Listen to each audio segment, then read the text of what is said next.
Hi, everyone. I'm Blayne Alexander, and today we are talking Dateline. I am here with the one and only Keith Morrison to talk about his episode, Under a Full Moon. Hi, Keith. Hi, one and only Blayne. How are you? I say that every time, don't I? It always bears It's good. repeating. You know what? It doesn't make me feel bad when you say that. Well, then we'll keep doing it. I love it. Well, if you haven't seen this episode yet, you can find it in the Dateline podcast feed. So go there and listen to it, and then come right back here.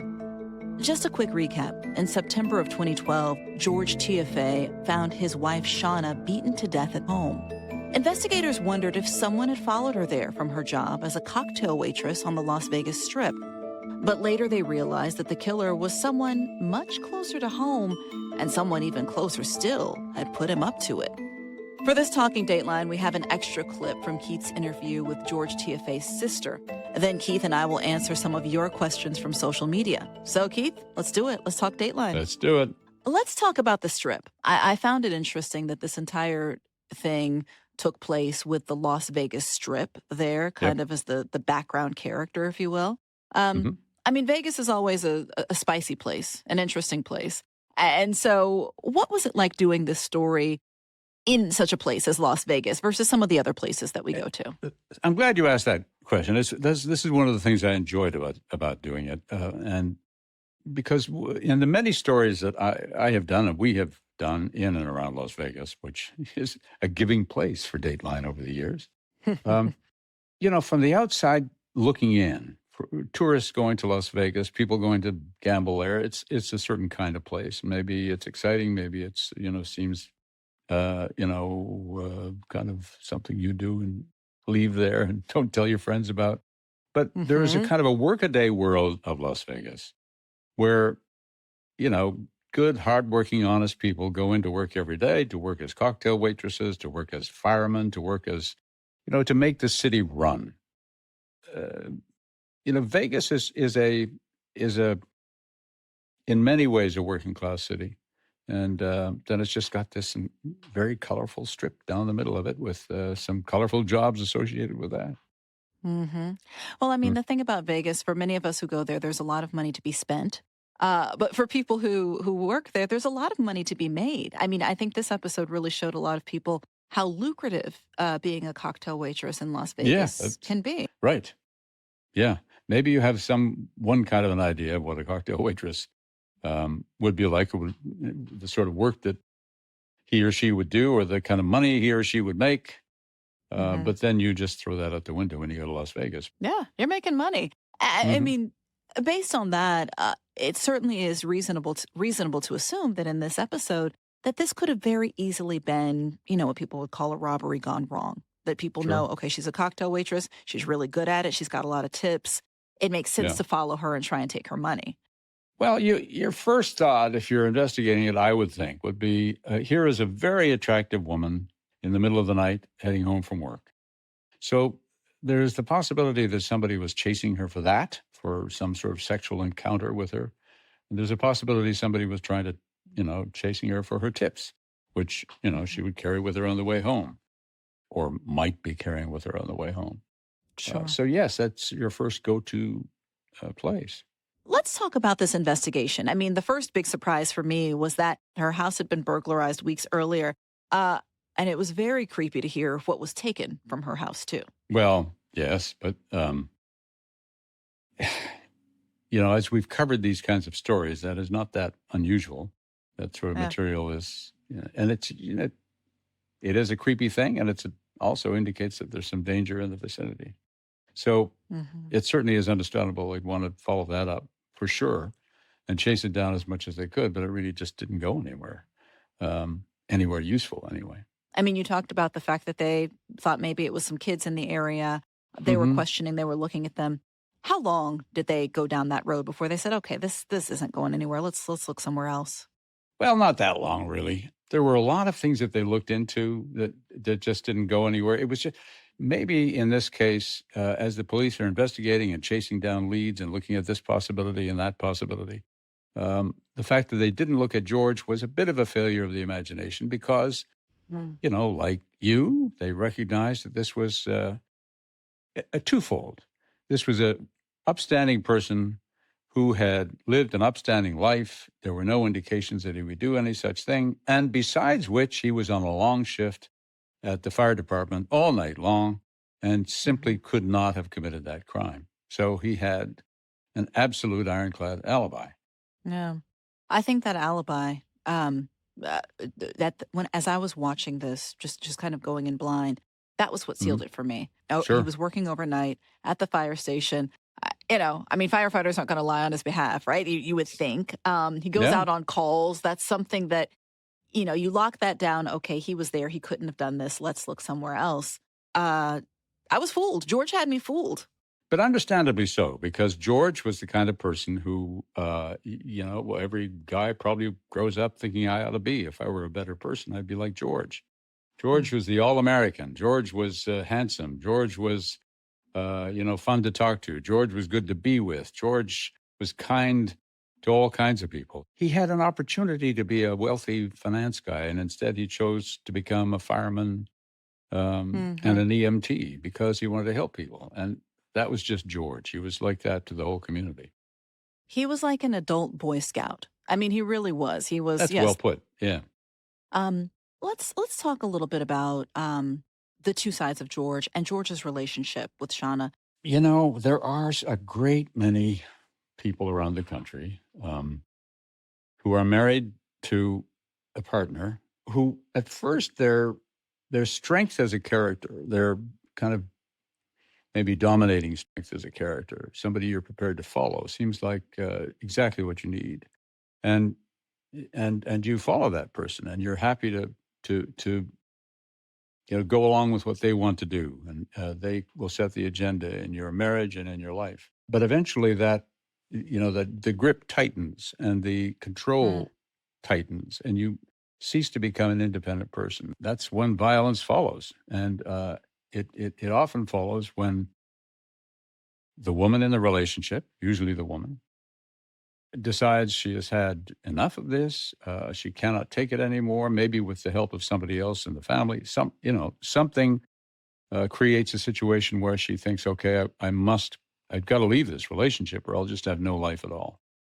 And because this person's just simply too controlling, and that's a very dangerous situation.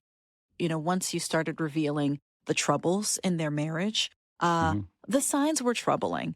I think that video, the clip that showed, them trying to take the family picture and him kind of, snapping about like, okay, hold the camera this way, or here's how you should do this. Yep. Some people could look at that and say, okay, maybe he's just annoying. All right. Yeah, I wouldn't want to hang out with him, but that's not the sign of violence. But laid against the backdrop of everything else, it's such a disturbing video to see, even in a small thing, wanting to have that control. Yes.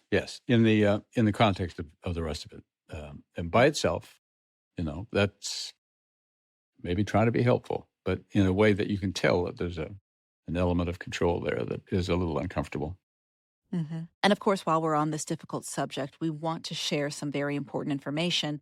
If you or somebody that you know is experiencing domestic violence or relationship abuse, a good place to go for advice and for resources is the National Domestic Violence Hotline. That number is 800-799-SAFE. Again, 800-799-7233. Or you can text the word BEGIN, that's BEGIN, to the number 88788. Finally, you can go to thehotline.org, and there's always someone there who can give you some resources. When we come back, we've got an extra clip from Keith's interview with George TFA's sister.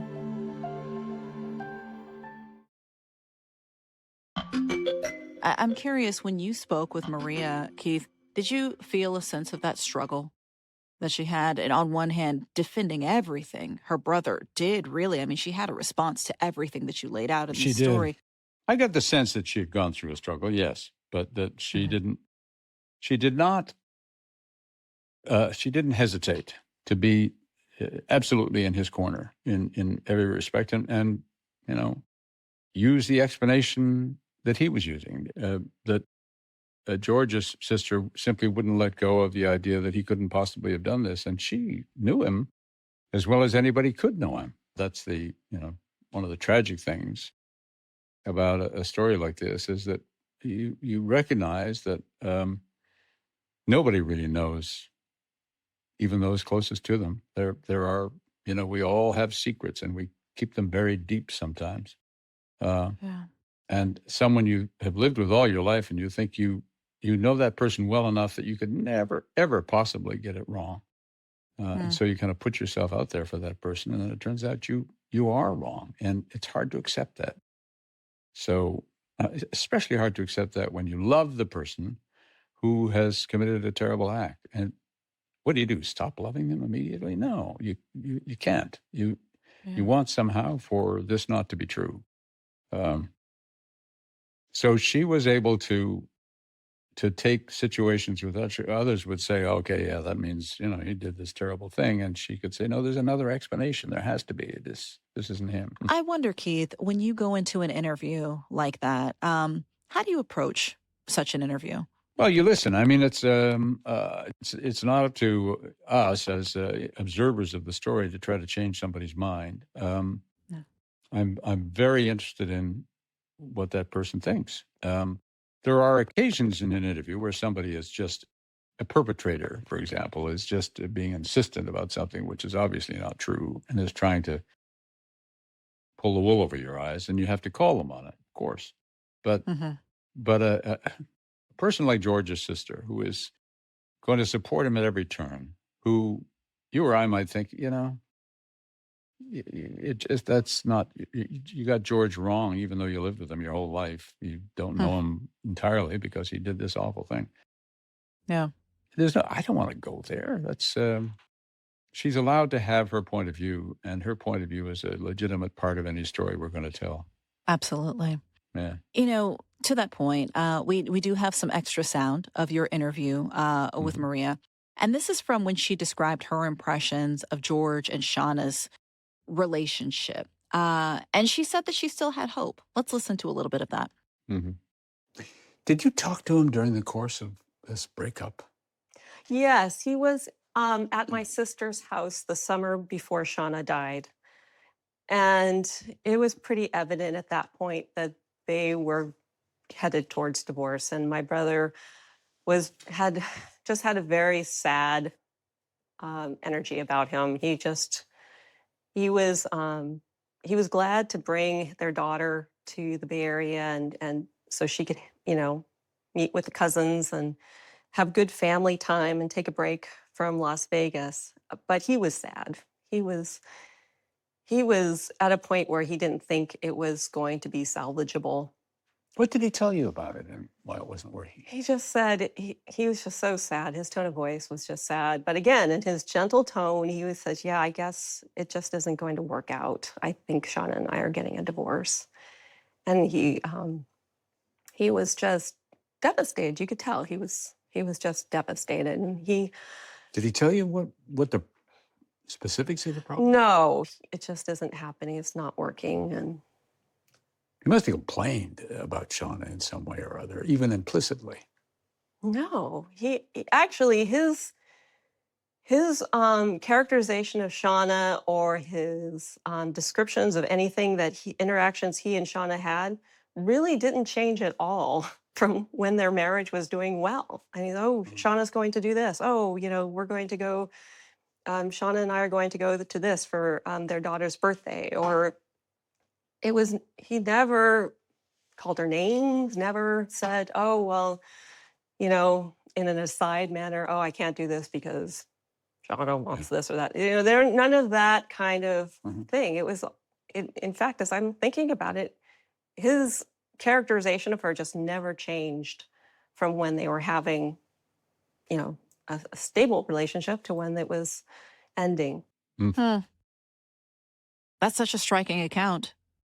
It is. And he was very good at not revealing to the rest of the world what was really going on in his life, right up until the very end. He was already convicted of the crime. Before we go to the trial, I want to talk about Greyhound in all of this. Right.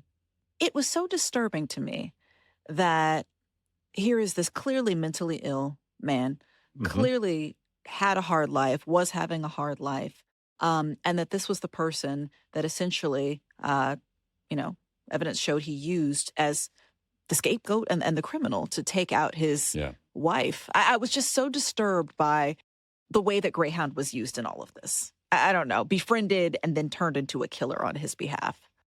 Right. The chances that Greyhound would have been a killer under any other circumstances, I got to think would be practically nil.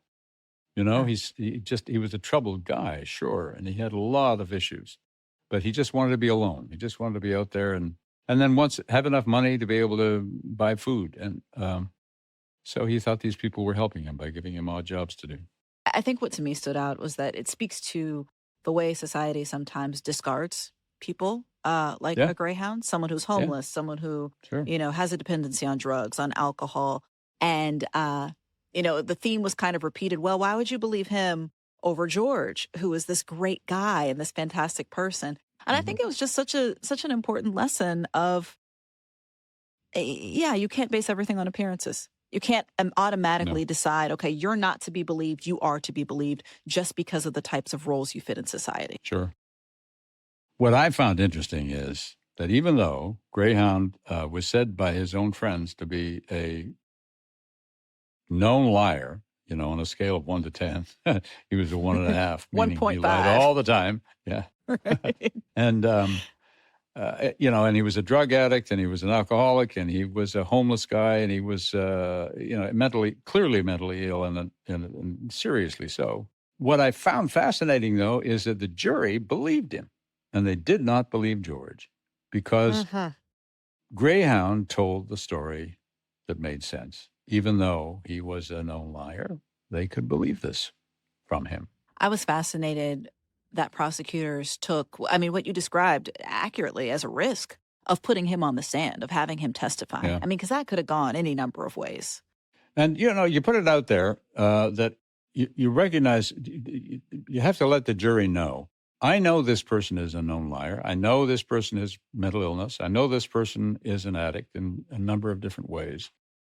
But listen to his story anyway, and you'll recognize that this story is the one that's true. That took a lot of faith. Yeah. There was something really striking about this. After the verdict, after everything, there was this rather unexpected, I think people would say, kind of confession of sorts from George. Well, George at that point was facing life without parole. He had no hope, and he chose that moment to say, okay, well, all right, I did it. But I did it because, I had this mental problem, and it wasn't really my fault. It was the fault of this, difficulty I had, and my brain made me do it. And it was like he was looking for some way, if not to get sympathy, at least perhaps to have somebody say, well, maybe you should have a shorter sentence, or maybe we should do a new trial based on your mental illness. And that was enough to make Maria, his sister, decide that maybe she'd had to abandon him because he was clearly not telling the truth. And he did not get a hearing on the question. It was rejected for reasons I think anybody could understand. Okay, and after the break, Keith and I are going to answer some of your questions, and they're great questions, from social media.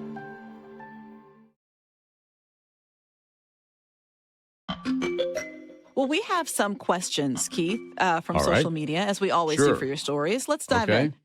These are actually a few questions about some recent episodes of Talking Dateline as well. This one goes back to the conversation you and I had last week about your episode In a Lonely Place. Oh, That's yes. the one, right? A quick reminder about Chris Smith. Yes, a California entrepreneur who went missing back in 2010, and his business partner, Ed Shin, was convicted of his murder. So here's an audio question from Elizabeth about that episode. Let's listen. Hi, this is Elizabeth. In the episode of In a Lonely Place about the disappearance of Chris Smith, has anyone investigated the idea that maybe Ed Shin's wife was also involved and that's who he's trying to protect? Just curious. Thanks. Well, and the answer to that one is no, she didn't have any idea. And they did look into it to some degree, but satisfied themselves pretty quickly that she was one of those people who had been kept in the dark. Ed Shin had become very, very good at hiding his true personality from everybody, and that included his wife. I think it's not something that is that uncommon, unfortunately. It is. It's also so striking to me that marriage is such an act of trust, isn't it? I mean, Oh, you got to yes. trust that your Yeah. partner's not crazy, that Yeah. they're not a killer, right? On top of other things. Yeah. But Sure. goodness. Okay, so a couple of comments. This is hilarious. A bunch of you sent in messages with some words of encouragement Uh-huh. about something that I actually revealed on a Talking Dateline episode with Josh a few weeks ago about the Yeah. fact that I am unable to swim. This was about his episode Open Water. Here's a comment from Sarah. Let's listen. Hi, this message is for Blayne. Blayne, I heard your comment a few weeks ago on Talking Dateline that you don't know how to swim and you're scared of the water. I have taught adults how to swim in the ocean and not be scared. So it's possible that you've got to relax in order to let the water do its job. Sarah, that is so kind. I appreciate it. It's funny. I really do have a stronger resolve though to learn how to swim. I've got 2 daughters; they're very young, and my oldest daughter, she's 4, is actually in swimming classes right now, and so I'm starting to take lessons with her Good. instructor on my own Good. because, yeah, my whole family can swim or will be able to swim, and I don't want to be the odd person out here. That's No. my Very motivation wise. here. I hope you float. Some of us don't. Or, Do you? yeah, like the caller would say to me, just relax, you'll float. I just relax. I still sink like a stone to the bottom of the So pool. it's like, it So doesn't work I for like, everyone, is what you're saying. no, it doesn't. I enjoy underwater swimming, but there's no way I'm going to do laps on the surface. Well, we also had some more general. Questions that people sent in. This one is at Akmaui, an Oh. ambassador who asks, "This is to all of you.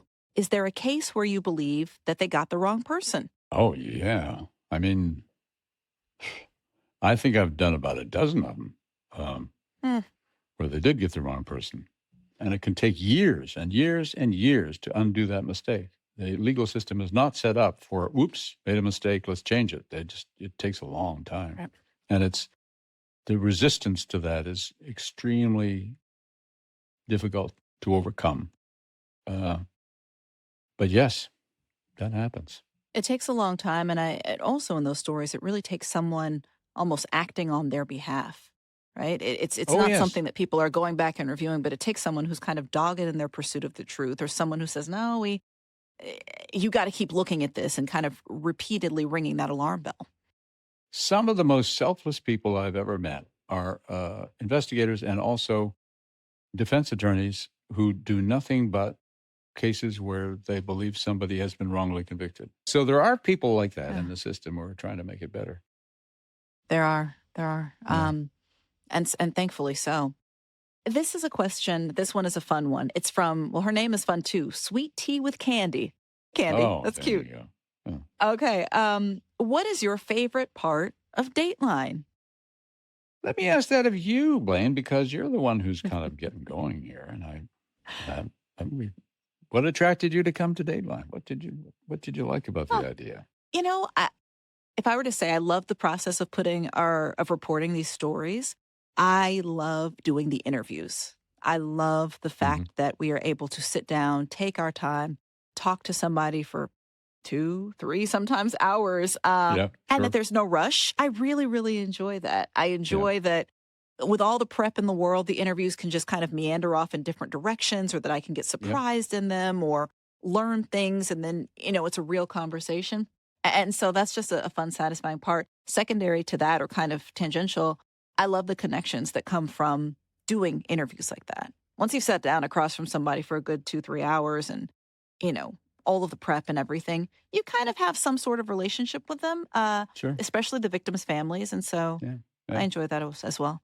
And then the next part, of course, is getting to talk with you, Keith. Oh, This- yeah. Fluffle. But it's amazing, isn't it, when you an incredible gift, I would say, when you're sitting across from someone who has gone through, maybe the worst thing that could happen to a person in life, and they've thought about whether or not to participate in a story that we do, and some people don't want to, and that's fine. Some people do want to, and they want to represent a loved one, but have to tell the whole story of what happened and their reactions to it. And they have to have faith in you as well. So they have faith in you to tell the story well, which is a responsibility you have to take seriously. But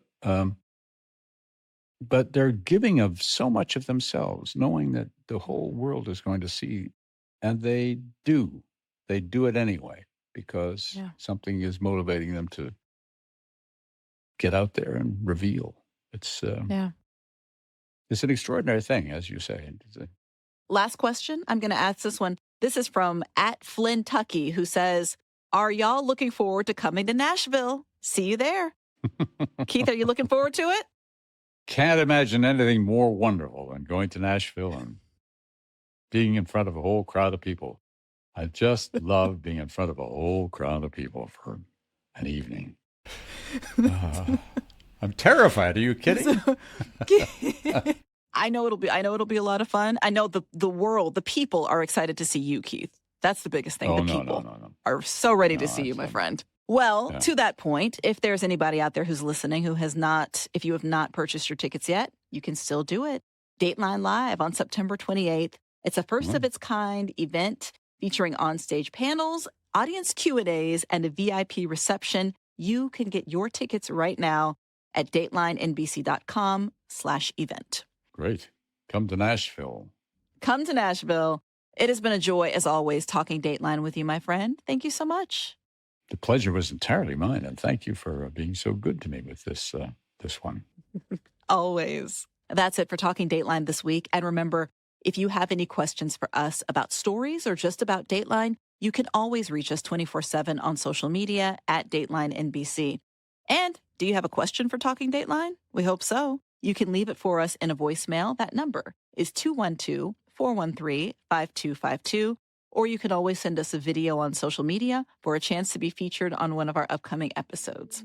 Thanks so much for listening, and we will, of course, see you Fridays on Dateline on NBC.